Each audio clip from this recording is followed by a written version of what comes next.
بكم على chaîne YouTube La Valeur Absolue كالعادة ما تنسيوش ديما باش تعملوا جيم وتبارطاجيو لي فيديو نتاعنا وتابعونا ديما في les matières scientifiques وفي les matières زادا توا littéraires pour tous les niveaux من 7e année حتى للبكالوريا. Donc aujourd'hui, on va vous présenter une nouvelle leçon, donc les facteurs agissant sur la transpiration pour les élèves de première année en sciences naturelles, bien sûr, en SVT. Donc, اللي هو على les facteurs agissant sur la transpiration. Donc, يعني العوامل اللي تأثر في عملية النتح, la transpiration.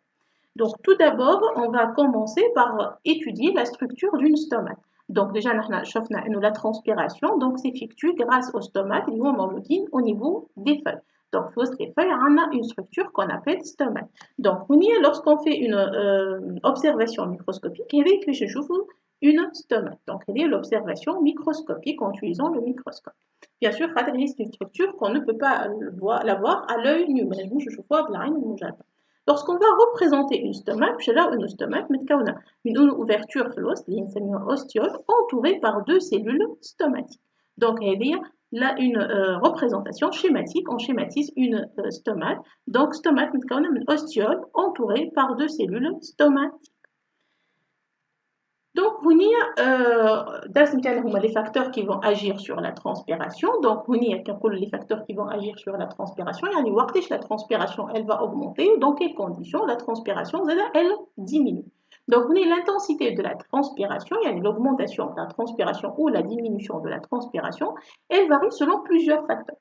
Comme des facteurs internes qui sont propres à la plante, donc racine de la plante et ou comme des facteurs de l'environnement ou facteurs externes. Il y a deux types de facteurs qui agissent sur l'intensité de la transpiration, qui vont faire soit augmenter soit diminuer la transpiration. Il y a les facteurs internes qui sont liés à la plante, racine de la plante, ou les facteurs de l'environnement, ou les facteurs externes.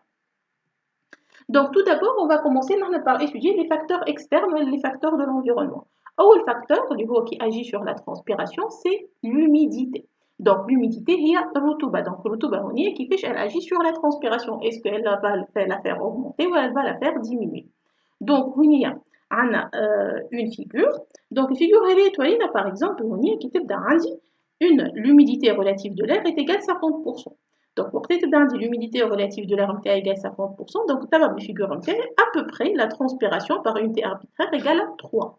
Donc, une humidité de l'air à peu près 50%, donc la transpiration T, donc c'est égal à 3. Lorsque je vais faire augmenter l'humidité, 75. Donc, l'humidité de l'air est 75. Donc, à peu près la transpiration, 1,2 acte choix, à peu près 1,2. Donc, pour c'était de 50%, transpiration, l'humidité est à 50%, une transpiration est égale à 3. Pour que l'humidité à peu près 75%, la transpiration c'est à peu près 1,2. Il y a l'humidité, comme la transpiration, elle diminue. Déjà, la courbe c'est une courbe descendante.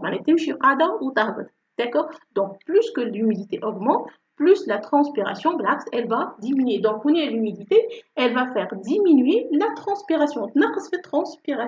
Donc, l'humidité, elle diminue l'intensité de la transpiration. Elle favorise la fermeture des ostioles d'estomac. Donc, je fais une transpiration. Et non, les stomates ne sont ouvertes ou elles ne sont fermées. Lorsque les stomates sont ouvertes, donc la transpiration, elle est importante. Lorsque les stomates sont fermés, donc la transpiration interne, elle est faible. Donc, l'humidité, elle va faire diminuer l'intensité de la transpiration. Alors, quand l'air est humide, les stomates ils vont se fermer, ou les ostioles exactement au niveau des stomates, ils vont se fermer. Donc, par la suite, l'humidité, donc, elle va faire diminuer la transpiration. Donc, l'humidité, elle favorise la fermeture des stomates, la fermeture des ostioles, d'où la diminution de l'intensité de la transpiration. Donc, il y a un facteur externe qui agit sur la transpiration. Maintenant, on va passer à l'effet de la lumière sur la transpiration. Donc, on y a l'effet de la lumière, une figure en termes, des phases d'obscurité ou des phases de la lumière. On est une période c'est le plante موجودة à l'obscurité. وقت تبدأ البلانت موجودة à l'obscurité, la transpiration interne, elle est minimale ou elle est faible. Par contre, à la lumière, là, on remarque que la transpiration est maximale ou elle est importante. Donc, à l'obscurité, les phases d'obscurité ozonienne, donc la transpiration, elle est faible. Par contre, à la lumière, la transpiration interne, elle est importante. Donc, la lumière, elle va faire augmenter la transpiration. Donc, la lumière, donc, elle augmente la transpiration. Elle va augmenter la transpiration. Elle va favoriser l'ouverture des ostioles des stomacs. Donc, la lumière, elle augmente l'intensité de la transpiration car elle favorise l'ouverture des stomacs. Donc, on y a le deuxième facteur externe qui agit sur la transpiration ou la lumière. Maintenant, on va voir l'ouverture des stomacs en fonction des heures de la journée. Les stomacs sont ouverts, les stomacs sont fermés. Donc, on y a par exemple, à peu près bien, 4 heures d'avance B, ou on est vers à peu près 9 heures ou 10 heures, à 14 heures. Donc, donc, le pourcentage des stomacs ouverts, il est en train d'augmenter. Surtout, mais bien à peu près, 4 heures, à peu près 4 heures et demie, مثلا 9 heures. D'accord? Donc, le pourcentage de stomac ouvert, il est en train d'augmenter. Donc, on est 4 heures et demie du matin, à peu près 9 heures ou 10 heures. Donc, le temps هذاك شنو قاعد يصير؟ Donc, la quantité de lumière, elle va augmenter. وكل ما تبدا عندي donc في الصباح donc من 4:30 donc مازالت الدنيا ظلمه شويه التسعه باش تبدا الدنيا فيها برشا ضوء. Donc, هوني عمال نمشيو عمال la lumière elle est en train d'augmenter. هذاك علاش le pourcentage d'estomac il est en train de s'ouvrir. وكل ما bien sûr mais le pourcentage d'estomac il s'ouvre, le pourcentage d'estomac ouvert, كل ما la transpiration elle va être plus importante. Donc, à 4h30 du matin, donc lumière, si nous sommes à l'obscurité, donc le pourcentage d'estomac ouvert il est très faible, presque nul, c'est presque zéro. Par contre, à 8h du matin, donc lumière, donc c'est bon, donc là on a la lumière. Donc à peu près, donc on y a à peu près le pourcentage des stomacs ouverts, donc il dépasse 60%, à peu près ça vient de nier, mais les stomacs sont ouverts. Donc les entre à peu près 8 heures, le 14 heures, ou elle a par exemple 13 heures, donc on a le pourcentage des stomacs ouverts, il est important. Donc c'est il y a important. À partir de à peu près 13 heures, donc le pourcentage des stomacs ouverts, il est en train de diminuer. Il s'annule à 18 heures, donc à 18 heures à peu près, donc ما عادش عندنا برشا lumière. هذاك علاش ما عادش عندنا الأغلبية des stomacs, elles sont ouvertes. Le pourcentage des stomacs ouverts il est presque nul. La majorité des stomacs non dis au niveau des feuilles, elles sont fermées. Donc, on a l'ouverture des stomacs en fonction des heures de la journée. Donc, on y a l'intensité de la transpiration. Donc, maintenant, on va passer à l'étude des facteurs internes, qui sont propres à la plante, qui vont agir sur l'intensité de la transpiration. Donc, on y a l'intensité de la transpiration augmente avec la surface foliaire. La surface foliaire, كل ما l'intensité de la transpiration, elle va augmenter. C'est normal, كل ما المساحة أكبر يعني le nombre d'estomacs est plus important, ou les stomacs qui sont responsables de la transpiration.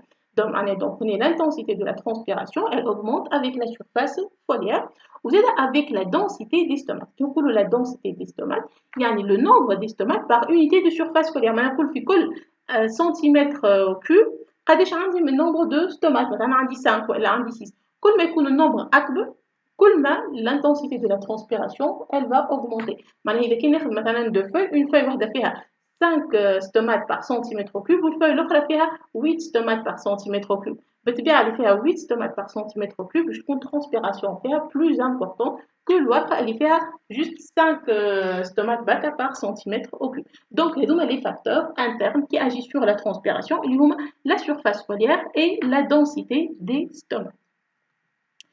Donc, on y a quelques exemples de facteurs externes et internes qui agissent sur la transpiration.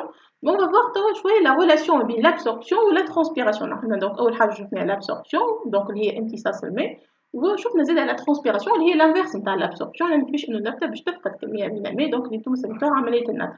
Bien sûr, l'absorption d'IMA, en utilisant donc le potomètre pour déterminer la quantité d'eau absorbée, ou je vous dis le déplacement de l'index. Donc, on a deux plantes, mais on a la différence entre une plante A ou une plante B, il y a le nombre de feuilles. Notre plante A fait à plusieurs feuilles, par contre, le plante B fait à quelques feuilles. Mais le plante A, elle fait à plusieurs feuilles, notre transpiration fait, elle est importante. Allez, je vais une déformation de plusieurs gouttelettes d'eau au niveau de la paroi et du sac en plastique. Par contre, la plante, elle fait à quelques feuilles. Nous, la transpiration, elle est faible vu une aura des formations de quelques gouttelettes d'eau sur la paroi du sac en plastique. B. La plante A est liée qui transpire, donc liée à la transpiration, elle est plus importante qu'au niveau de la plante B. Donc la transpiration, elle est plus importante chez la plante A. Donc il chauffe, on a vu le nombre de gouttelettes d'eau.